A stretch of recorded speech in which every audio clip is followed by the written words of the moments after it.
ഇന്ന് എന്താണെന്നറിയില്ല കേട്ടോ, നമുക്ക് വീഡിയോ ഒന്നും ചെയ്യാനുള്ളൊരു മൂഡേ തോന്നുന്നില്ല.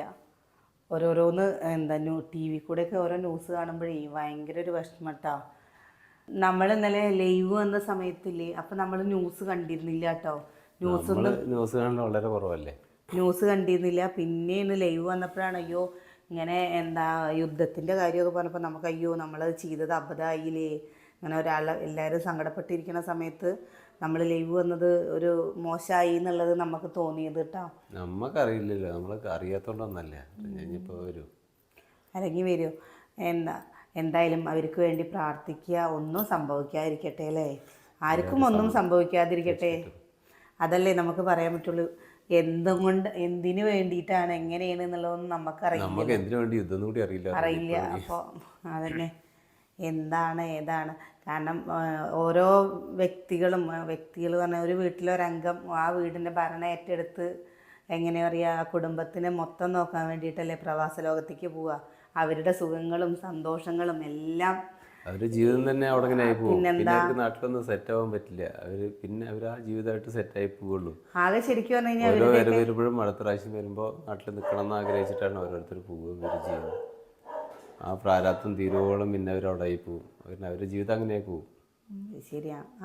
അത്രയൊക്കെ ബുദ്ധിമുട്ടിയിട്ടാണ് അവർ അവിടെ നിൽക്കുന്നുണ്ടാവുക. പക്ഷെ എന്നാലും കുടുംബത്തിൻ്റെ ഒരു സന്തോഷം മാത്രം ആഗ്രഹിച്ചിട്ടല്ലേ അവർക്ക് ജീവിക്കുന്നുണ്ടാവും. ഇതിൻ്റെ ഒരു കാര്യം പറയുമ്പോൾ ഞാനൊരു കാര്യം പറയട്ടെ. എൻ്റെ ഒരു ഫ്രണ്ട് ഉണ്ട്, റഹ്മത്ത് പറഞ്ഞിട്ട് കേട്ടോ. +2 പഠിക്കുന്ന സമയത്ത് ഉണ്ടായിരുന്നതാണ്. പിന്നെ അത് കഴിഞ്ഞിട്ട് ഇപ്പോൾ വിളിക്കാറൊക്കെ ഉണ്ട്.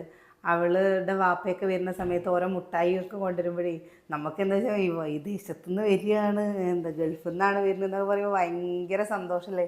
അപ്പോൾ അവർ പറയുകയും ഒരു വിശേഷമുള്ള സമയത്തൊന്നും വാപ്പല്ലാണ്ട് ബാക്കി എല്ലാവരും ഉണ്ടാകുമ്പോൾ വാപ്പല്ലാത്തതിൻ്റെ ഒരു കുറവ് ഭയങ്കരമാണ് എന്ന് പറയും കേട്ടോ. പിന്നെ അതൊക്കെ കഴിഞ്ഞിട്ട് മൂപ്പരാൾ നാട്ടിൽ നിന്ന് 2 വർഷമൊക്കെ ഏൽപ്പിക്കുന്ന എന്തോ വയ്യായി വന്ന് മരണപ്പെടുകയൊക്കെ ചെയ്തു. നല്ല കാലത്ത് 22 വയസ്സ് മുതൽ പ്രവാസിയായിരുന്ന സാധാരണ ജോലിയൊക്കെ ഉള്ള ചെറിയ ജോലിയൊക്കെ ഉള്ള അവരൊക്കെ പോയി കഴിഞ്ഞാൽ അവരുടെ അവസ്ഥ അങ്ങനെ തന്നെ. പിന്നെ അവിടെ കുടുങ്ങി പോയി. അതിനെ 23 വയസ്സിൽ പോയതാത്ര. 23 വയസ്സ് പോയി 45-ാമത്തെ വയസ്സിൽ മരണപ്പെടുകയും ചെയ്തു. അപ്പോൾ അങ്ങനെ അവൾ പറയുന്നുണ്ട്, ഒരു നല്ല വരുമ്പോൾ എങ്ങനെ വലിയ അത്രയും കാര്യങ്ങളൊക്കെ ഇതായിട്ട് വരുമ്പോൾ അവിടെ ചെല്ലും. അവിടെ അന്ന് ഫോണും കാര്യങ്ങളൊന്നും ഇതേപോലെ ഇല്ലല്ലോ. ആരുടെയെങ്കിലും വീട്ടിലേക്ക് വേണ്ടേ കത്തല്ല ഫോൺ വിളിക്കുക. അന്ന് ലെയിൻ ഫോണില്ലേ, അങ്ങനെയല്ലേ. അപ്പോൾ അങ്ങനെ പറയുമ്പോൾ നമ്മൾ വിചാരിച്ചിട്ടുണ്ട് വലുതായി കഴിഞ്ഞാൽ ഗൾഫുകാരനെ കല്യാണം കഴിക്കണം, എന്നിട്ട് ഗൾഫിൽ തോനെ പൈസ കിട്ടും, അല്ലെങ്കിൽ കുറേ മുട്ടായി കിട്ടുന്നു. പിന്നെ നമുക്ക് വലുതായപ്പോൾ മനസ്സിലായി അവരുടെ ബുദ്ധിമുട്ടും കഷ്ടപ്പാടുകളൊക്കെ. പൊന്നു ട്രൗസർ ഇടാതെ ഇങ്ങോട്ട് വന്ന അടി കിട്ടുട്ടോ.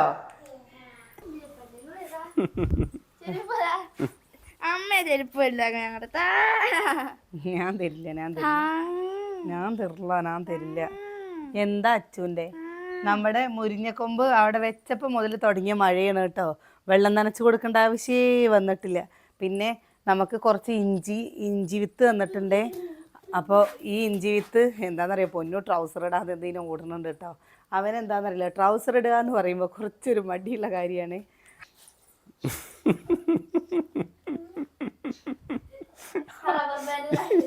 വേണ്ടച്ചു അവിടെ പോയിട്ട് എന്തൊക്കെ കാണിക്കുന്ന അത് നിന്ന് കൊടുക്കാൻ കൊതക്കാടി അവിടെ പോയിട്ട് ഇട്ട് കൊടുക്കേ.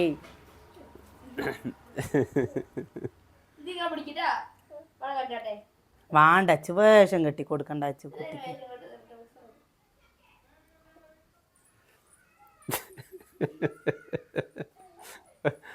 ട്രൗസർ ഇട്ടിട്ട് വായോട്ടോ പൊന്നാരി കൊടുക്കേ. എന്താ കണ്ടോ നമുക്കിങ്ങനെ പോവാൻ പറ്റിയ രീതിയിൽ വെള്ളം ഒഴിച്ചിട്ടുണ്ടല്ലോ, നിറച്ചുണ്ട്. നല്ല ഒഴിച്ച് വെച്ചിട്ടുണ്ട്.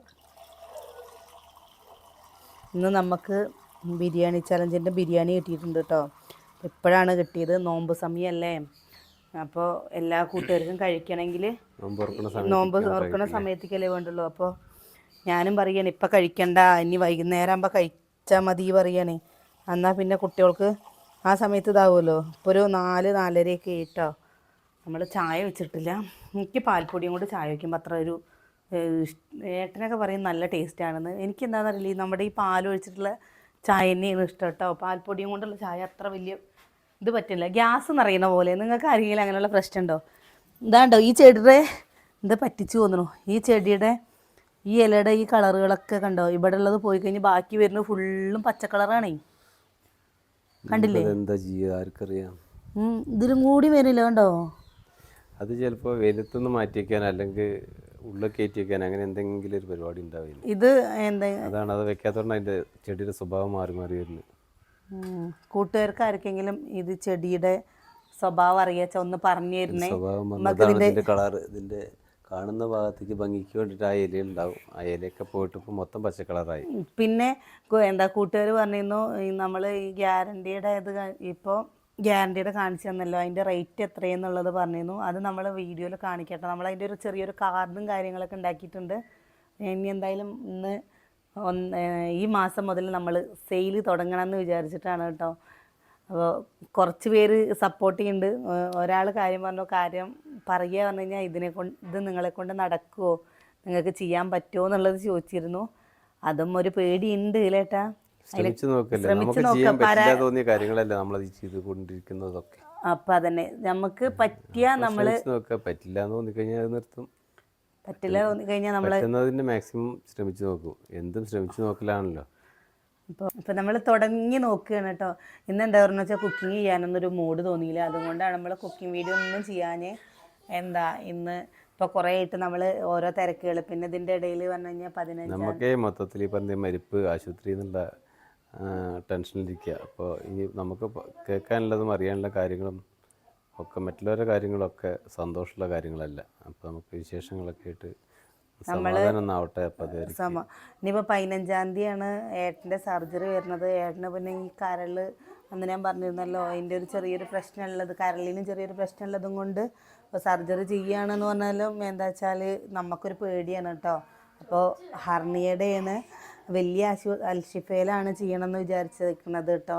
അൽഷിഫയിൽ ഉണ്ടാവും കുറച്ച് ദിവസം. നമ്മൾ പറഞ്ഞു കഴിഞ്ഞാൽ ഞാൻ ചിലപ്പോഴേ ഉണ്ടാവുള്ളൂ, അനിയേട്ടനുണ്ടാവും ഏട്ടൻ്റെ കൂടെ. ആണുങ്ങളുടെ കൂടെ ആണുങ്ങളാണല്ലോ അധികം നിൽക്കേണ്ടി വരിക. പിന്നെ ഇപ്പോൾ നമ്മൾ വെറുതെ നിന്നിട്ട് കാര്യമില്ലല്ലോ അല്ലേട്ടാ. അപ്പോൾ ഏട്ടൻ ഉണ്ടാവുമായിരിക്കുന്നില്ല, ഏട്ടൻ ഉണ്ടാവും കേട്ടോ. ഏട്ടനാണ് പറഞ്ഞു വെച്ചാൽ ഈ 3 വിരൽ, കയ്യിലെ 3 വിരലിൻ്റെ രക്തോട്ടം കമ്മിയായി വരികയാണ് കേട്ടോ. അപ്പം അതിൻ്റെ ഒക്കെപ്പാട് നമുക്കൊരു പേടിയല്ലേ. എന്ന് വെച്ചാൽ 42-43 വയസ്സല്ലേ ഉള്ളൂ. അപ്പോഴേക്കും ഓരോരോ അസുഖങ്ങൾ, കയ്യിൻ്റെ വിരലുകൾക്ക് രക്തോട്ടമില്ല, ശേഷി കമ്മിയാണ് എന്നൊക്കെ പറയുമ്പോൾ നമുക്ക് കേൾക്കുമ്പോൾ ഒരു പേടി തോന്നില്ലേ. അപ്പം അതിൻ്റെ ഇടയിൽ കൂടെ നമ്മൾ എന്താ വെച്ചാൽ നമുക്കൊരു വരുമാന മാർഗ്ഗമാണിത്. ഇതെന്ന് കിട്ടുന്ന ഒരു വരുമാനം കൊണ്ട് എനിക്ക് പറ്റണത് ചെയ്യാലോ നമ്മുടെ കാര്യങ്ങൾ. അപ്പോൾ ഇതും നമുക്ക് ഒഴിവാക്കാൻ പറ്റില്ല.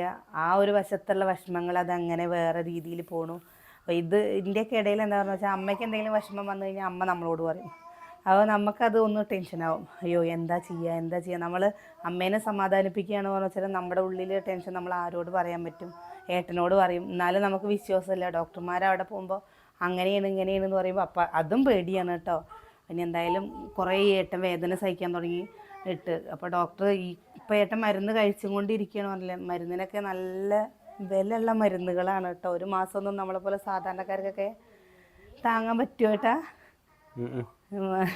അപ്പോൾ ഒരു മരുന്നും ആശുപത്രി കേസിലും എന്താ ഒരു മാസം അത് ഏട്ടൻ ഇനി കണ്ടിന്യൂസ് ആയിട്ട് ഇങ്ങനെ കഴിച്ചും കൊണ്ട് കുറച്ച് കാലം ഇരിക്കേണ്ടി വരും.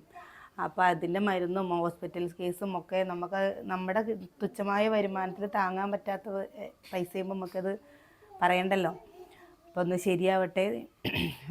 2 സൈഡിലും ആയതും കൊണ്ട് താക്കോൽ ദ്വാരമാണോ ചെയ്യണത് മറ്റേതാണോ ചെയ്യണതെന്ന് വെച്ച് കഴിഞ്ഞാൽ എന്താണ് ഡോക്ടർ പറയുന്നത് പറഞ്ഞു വെച്ചാൽ അതുപോലെ ചെയ്യാമെന്ന് വിചാരിച്ചിട്ടാണ്. അപ്പോൾ നമുക്കില്ലേ നല്ല വിശേഷങ്ങളൊക്കെ ആയിട്ട് നാളെ കാണാം. എല്ലാവരും പ്രാർത്ഥിക്കുക, എല്ലാവരും സമാധാനിക്കുക, സേഫ് ആയിരിക്കുക. എല്ലാവരും പ്രാർത്ഥിക്കുക കേട്ടോ. നമ്മുടെ കുടുംബാംഗങ്ങൾ തന്നെയല്ലേ, ആർക്കും ഒന്നും വരാതിരിക്കട്ടെ. നല്ല രീതിയിൽ അല്ലേ എല്ലാം അവസാനിക്കട്ടെ. സമാധാനമായി അവസാനിക്കട്ടെ, നല്ല രീതിക്ക് അവസാനിക്കട്ടെ എല്ലാം. അപ്പോൾ നാളെ കാണാം.